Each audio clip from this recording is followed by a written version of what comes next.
காவேரி தன்னோட வாழ்க்கையில் எப்பயுமே வந்து தைரியமான ஒரு பொண்ணாக தான் இருந்திருக்காங்க. ஸ்ட்ராங்காக எல்லாத்தையும் வந்து யோசிப்பாங்க. இப்போ அவங்க நடந்துக்கிற விதம், அவங்க பேசுறது, அது முதல்ல அந்த பசுபதியை எதிர்த்துக்கிட்டு அந்த கொடைக்கானலில் இருக்கும் போதெல்லாம் எல்லாருமே அவங்களை அப்ரிஷியேட் பண்ணாங்க. சூப்பருங்க, வாவுங்க, இப்படி இந்த பொண்ணு இப்போ பார்க்கவே சூப்பராக இருக்குன்ட்டு. ஆனால் இப்போ ஏதோ வந்து கம்ப்ளீட்டாக மங்குனி மாதிரி ஆகிட்டாங்க. ஒரே சந்தோஷத்தில் குதூகலத்தில் இப்போ வந்து பிறந்த நாள் முடிஞ்சிருச்சு, ஃபர்ஸ்ட் நைட் முடிஞ்சிருச்சுன்னா அவங்க சந்தோஷமாக இருக்கும் பொழுது அந்த சமயத்தில் வந்து பார்த்தீங்கன்னா ராகினி கூப்பிட்டு வேணே வெறுப்பேற்றுற மாதிரி பேசி, பயமா நான் ஒரு இடத்துக்கு கூப்பிட்டு போகிறேன், நீ வேணா எல்லாத்தையும் சொல்லிட்டு கூட வா, நான் தான் கூப்பிட்டு போகிறேன், ஒன்று எதுவும் பண்ண மாட்டேங்க, நான் உனக்கு ஒன்றும் அவ்வளோ சீன்லாம் உனக்கு இல்லை, நான் சொல்லிட்டு வரேன், அவர் ஆஃபீஸ் போகிறதுக்காக எனக்காக வெயிட் பண்ணுறாருன்னு போயிட்டு விஜய்கிட்ட போனால், விஜய் ரொமான்ஸில் வந்து நம்ம லீவ் போட்டலாமா இன்னைக்குங்கிறாரு.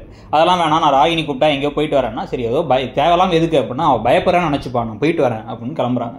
கிளம்பி இந்த ஆசிரமத்துக்கு போகிறாங்க. அந்த ஆசிரமத்துக்கு போனோன்னா இந்த பொண்ணை வந்து ஏற்கனவே எனக்கும் தெரியும், விஜய்க்கும் தெரியுமா, விஜய்க்கு தெரியுமா, தெரிஞ்சுமா, சும்மா இருந்தாரு, அவங்க ஷாக்காக, தெரியும்னா அவர் பார்த்தது இல்லை அப்படின்னு லூஸ் மாதிரி வளரிட்டு இருக்காங்க, எல்லாத்தையும் வளரிடுறாங்க. ஒருத்தவங்க ஆப்போசிட்டில் இருக்கவங்க எவ்வளோ பெரிய வில்லியாக இத்தனை விஷயங்கள் பண்ணியிருக்காங்க, ஏதோ ஒரு காரணத்தோட சொல்கிறாங்க. அவங்கள்ட்ட நம்ம வீக்னஸை காமிச்சிக்காம கொஞ்சம் லைட்டாக பதுங்கி பாயணுங்கிற அளவுக்கு கூட கூறுலாத மாதிரி இந்த கதாபாத்திரத்தை மாற்றிட்டாங்க. ஏன்னா விஜய் மட்டும்தான் ஹீரோவாக இருக்கும்னு நினச்சி பண்ணுறாங்களாங்கிறது நமக்கு தெரியல. ஸோ இப்போ இந்த கூத்தெல்லாம் நடந்துகிட்டு இருக்கும் பொழுதே டக்குன்னு பசுபதி அஜய்லாம் உள்ளர வந்து இவங்க தான் வெண்ணிலா அப்படிங்கிறத சொன்ன உடனே ஆடி போயிடுறாங்க. இப்போ இவங்களும் வந்து ஒரு மாதிரி காவேரி, அப்புறம் காவேரியை கூட்டு போயிட்டு உன் புருஷன்ட்ட சொன்னால் கண்டிப்பாக வந்து அவன் வந்து உன்னை மறந்துட்டு அங்கே கூட போயிடுவான், ஏன்னா வந்து அவன் மனசெல்லாம் இந்த வெண்ணிலா தான் இருக்காங்கன்னு சொல்ல, நீங்கள் சொல்லிடாதீங்க, நானே சொல்கிறேன், எனக்கு கொஞ்சம் டைம் கொடுங்கன்னு அழுதுகிட்டு இருக்காங்க. ஏமா அழுதுட்டு இருக்கேன்னு இருக்கு நமக்கு. உங்களுக்கு என்ன தோணுச்சுங்கிறத சொல்லுங்கள். அந்த கதை இப்போ எப்படி போகுதுன்னு நினைக்கிறீங்கிறதையும் சொல்லுங்கள். தேங்க்யூ.